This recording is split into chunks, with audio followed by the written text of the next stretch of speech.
भैया मैंने चॉकलेट खा ली है, अब मेरी वांट सेटिस्फाई हो गई है, मेरे चॉकलेट खाने का बहुत मन था, अब मैंने चॉकलेट खा ली है, अब मेरी वांट सेटिस्फाई हो गई है। तो भैया ये जो चॉकलेट है ना, ये है कंज्यूमर गुड, क्योंकि इसने एक कंज्यूमर की वांट को सेटिस्फाई कर दिया है।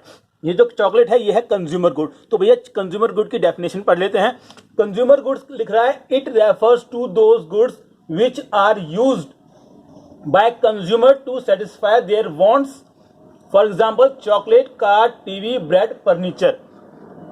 जैसे इस चॉकलेट ने मेरी वांट को सेटिस्फाई कर दिया था, ऐसे वो सारे गुड्स जो एक कंज्यूमर की वांट को सेटिस्फाई कर देते हैं वो कहलाते हैं कंज्यूमर गुड, या उनको हम कंजप्शन गुड भी कह सकते हैं भाई। तो आइए इनकी कैटेगरी पढ़ते हैं। लिखा है 4 categories of consumption goods. Consumption goods की 4 कैटेगरी होती है भैया, 4 कैटेगरी होती है कंजप्शन गुड्स की। पहले होते हैं ड्यूरेबल गुड्स। अच्छा एक चीज मैं आपको बता दूं, कंजप्शन गुड्स और कंज्यूमर गुड्स एक ही होते हैं, ये इनके अलग अलग नेम हैं, अलग अलग नाम हैं। पहला है ड्यूरेबल गुड्स। ड्यूरेबल गुड्स का एक सिंपल सा मतलब है यूज फॉर सेवरल ईयर्स, कई सालों तक ये चलते हैं ड्यूरेबल गुड्स। इनकी बहुत हाई वैल्यू होती है, जैसे कार, टीवी, वॉशिंग मशीन, ये हमारे ड्यूरेबल गुड्स हैं, कई सालों तक चलते हैं ये, और इनकी बहुत हाई वैल्यू होती है। ठीक है मेरे दोस्तों, अब आगे चलते हैं। आगे सेमी ड्यूरेबल गुड्स, नाम में लिखा है सेमी ड्यूरेबल गुड्स, यानी कि ये इनकी एक्सपेक्टेड लाइफ होती है 1 ईयर, 1 साल तक चलते हैं, इनकी एक्सपेक्टेड लाइफ 1 ईयर होती है। फॉर एग्जाम्पल क्लोथ्स, कपड़े जो हमारे होते हैं, कपड़े जो हमारे होते हैं ये जनरली 1 साल तक चलते हैं, इसलिए इन्हें बोलेंगे सेमी ड्यूरेबल गुड्स। अब आगे चलते हैं। आगे है non durable goods. Non durable goods ये बिल्कुल भी नहीं चलते भाई, इनके नाम में लिखा है नॉन ड्यूरेबल, ये ड्यूरेबल नहीं होते, टिकाऊ बिल्कुल भी नहीं होते हैं। लिखा है यूज ओनली वंस, केवल एक बार यूज होते हैं, बस केवल एक बार यूज होते हैं। For example they lose identity in a single act of consumption, मतलब इसमें बताया है कि एक बार आप कंजप्शन करोगे इनकी आइडेंटिटी खत्म हो जाएगी। जैसे अभी मैंने आपको दिखाई थी चॉकलेट, चॉकलेट जो है वो नॉन ड्यूरेबल गुड्स है, बहुत जल्दी मैं खा जाऊंगा इसको, खत्म हो जाएगी।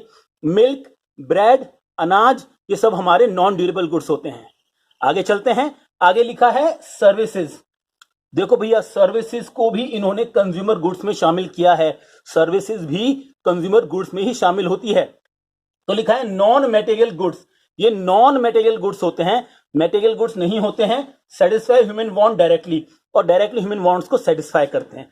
कैसे भाई, बहुत सिंपल है। फॉर एग्जांपल एजुकेशन, एजुकेशन हमारी एक सर्विसेज है जो हमारी वांट को सेटिस्फाई करती है। मेडिकल केयर एक सर्विस है, हमारी वांट को सेटिस्फाई करती है। और कम्युनिकेशन एक सर्विसेज है, हमारी वांट को सेटिस्फाई करती है। तो ये जो सर्विसेज हैं ये भी कंज्यूमर गुड्स का ही पार्ट होती हैं। अब आगे चलते हैं। आगे भाई आपका प्रोड्यूसर गुड्स, ये लिखा है प्रोड्यूसर गुड्स। प्रोड्यूसर गुड्स बहुत सिंपल है, it refers to those goods which are used in the production of goods and services, यानी गुड्स एंड सर्विसेज का प्रोडक्शन करने में, गुड्स एंड सर्विसेज को प्रोड्यूस करने में जो गुड यूज होते हैं उन गुड्स को बोलते हैं प्रोड्यूसर गुड्स। भाई ये होते हैं 2 प्रकार के, ये 2 प्रकार के होते हैं भाई, इंटरमीडिएट गुड और कैपिटल गुड।